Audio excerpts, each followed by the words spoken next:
अथ त्रयोदशोऽध्यायः। ॐ ऋषिरुवाच एतत्ते कथितं भूपदेवी माहात्म्यमुत्तमम्। एवं प्रभावा सा देवी ययेदन्धार्यते जगत्। विद्या तथैव क्रियते भगवद्विष्णुमायया। त्वया त्वमेष वैश्यश्च तथैवान्ये विवेकिनः। मोह्यन्ते मोहिताश्चैव मोहमेष्यन्ति चापरे। तामुपैहि महाराज शरणं परमेश्वरीम्। आराधिता सैव नृणां भोगस्वर्गापवर्गदा। मार्कण्डेय उवाच इति तस्य वचः श्रुत्वा सुरथः स नराधिपः प्रणिपत्य महाभागं तं ऋषिं शंसितव्रतम्। निर्विण्णोति ममत्वेन राज्यापहरणेन च। जगाम सद्यस्तपसे स च वैश्यो महामुने। सन्दर्शनार्थमम्बाया नदीपुलिनमास्थितः। स च वैश्यस्तपस्तेपे देवी सूक्तं परं जपन्। तौ तस्मिन् पुलिने देव्याः कृत्वा मूर्तिं महीमयीम्। अर्हणाञ्चक्रतुस्तस्याः पुष्पधूपाग्नितर्पणैः। निराहारौ यतात्मानौ तन्मनस्कौ समाहितौ। ददुतुस्तौ बलिं चैव निजगात्राश्रुगुक्षितम्। एवं समाराधयतो स्त्रिभिर्वर्षैर्यतात्मनोः।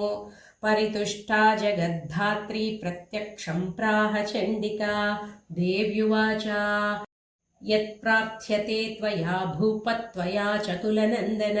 मत्तस्तत्प्राप्यतां सर्वं परितुष्टा ददामि ते। मार्कण्डेय उवाच ततो वव्रे नृपो राज्यमविभ्रंशन्यजन्मनि। अत्रैव च निजं राज्यं हतशत्रुबलं बलात्। सोऽपि वैश्यस्ततो ज्ञानौ वव्रे निर्विण्णमानसः। ममेत्यहमिति प्राज्ञः सङ्गविच्युतिकारकम्। देव्युवाच स्वल्पैरहोभिर्नृपते स्वं राज्यं प्राप्स्यते भवान्। हत्वा रिपो न स्खलितं तव तत्र भविष्यति। मृतश्च भूयः सम्प्राप्य जन्मदेवाद्विवस्वतः। सावर्णिको मनुर्नाम भवान् भुवि भविष्यति। वैश्यवर्यत्वया यश्च वरोऽस्मत्तोऽभिवाञ्छितः।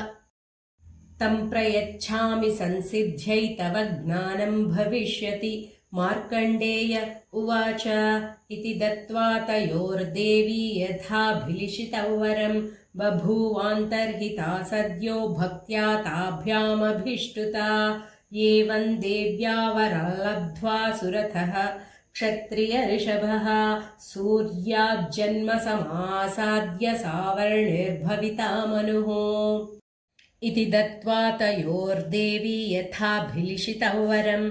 बभूवान्तर्हिता सद्यो भक्त्या ताभ्यामभिष्टुता। एवं देव्या वरं लब्ध्वा सुरथः क्षत्रियऋषभः।